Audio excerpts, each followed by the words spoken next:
Alors nous sommes devant le ministère du Travail, c'est le bâtiment gardé par la Major Chaussée qui est là-bas.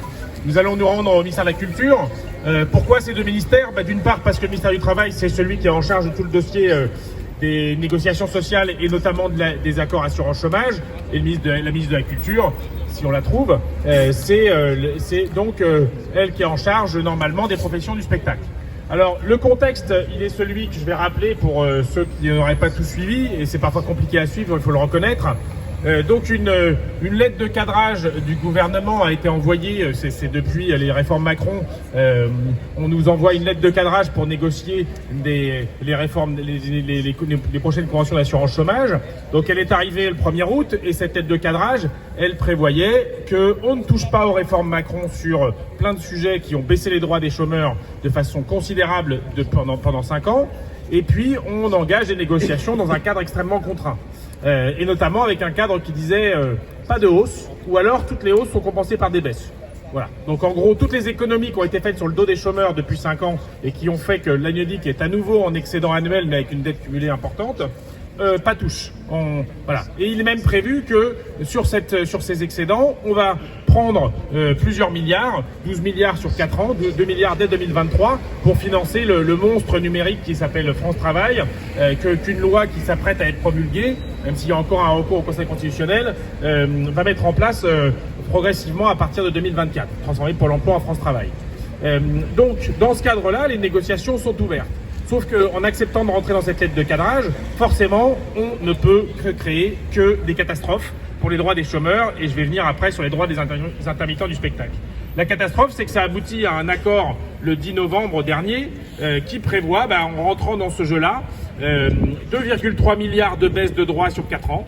2,3 milliards, c'est difficile à imaginer quand on manipule pas des milliards tous les jours, mais 2,3 milliards, c'est une baisse de droits considérable pour beaucoup de monde, en rabotant les allocations mensuelles, en appliquant la réforme des retraites, en reportant toutes les bornes d'âge, et par exemple, je vais en citer une qui s'appelle le maintien de droits, à 62 ans, quand on a des droits ouverts au chômage, mais qu'on n'a pas de quoi partir en retraite à taux plein, eh bien, on peut voir ces droits prolongés. Et cet âge de 62 ans va être reporté progressivement à 64, et ça concerne 40 000 personnes par an, dont 650 intermittents du spectacle qui se retrouvent à pouvoir gérer leur fin de carrière, dont on sait qu'elles sont difficiles, dans ces conditions-là.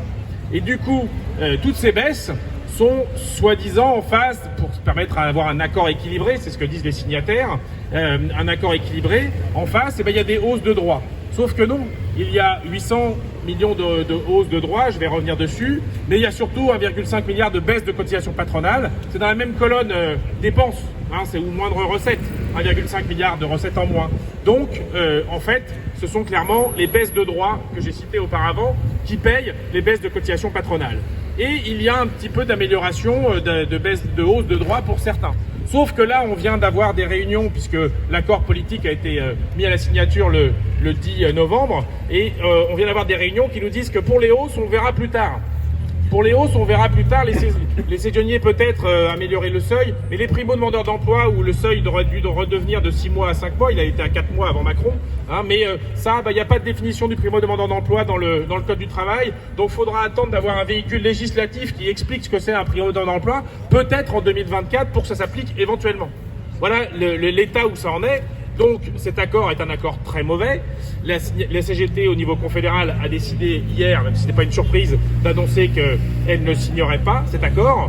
C'est un accord régressif et surtout nous dénonçons le fait que de rentrer dans cette lettre de cadrage est une catastrophe. À partir du moment où on rentre dans ce système-là, on est dans un système complètement bridé qui ne peut conduire qu'à des nouvelles baisses. Alors maintenant, du côté du spectacle.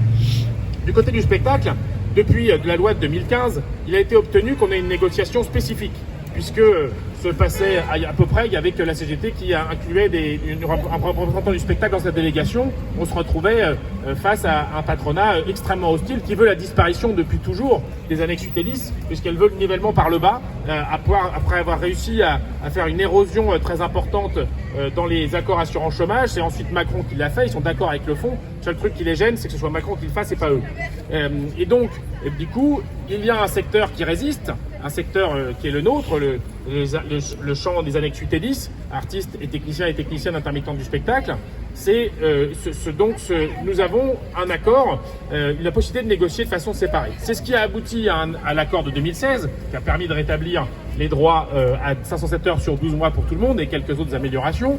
Mais en plus, donc cet accord, nous avons un nouvel accord du 27 octobre dernier, il devait finir avant, qui précise un certain nombre de nouvelles améliorations dans le champ des annexes UT10, ce qui ne sont pas des améliorations extrêmement énormes en termes de coûts, mais par contre qui sont toutes les améliorations que l'on souhaitait depuis l'accord de 2016.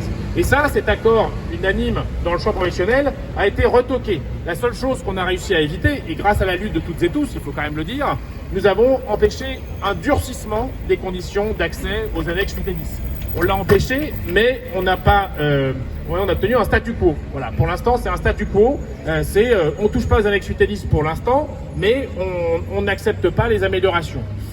Donc c'est pour ça qu'on vous propose de continuer à lutter, que le font les camarades partout dans différentes villes en France. Il n'est pas acceptable qu'on n'obtienne pas ces améliorations. Il n'est pas acceptable qu'on torpille la négociation professionnelle parce que c'est ce que veut faire le MEDEF ANCO, c'est la supprimer, ce qu'ils considèrent comme être une humiliation qu'on a gagné en 2015, la possibilité de négocier de façon séparée.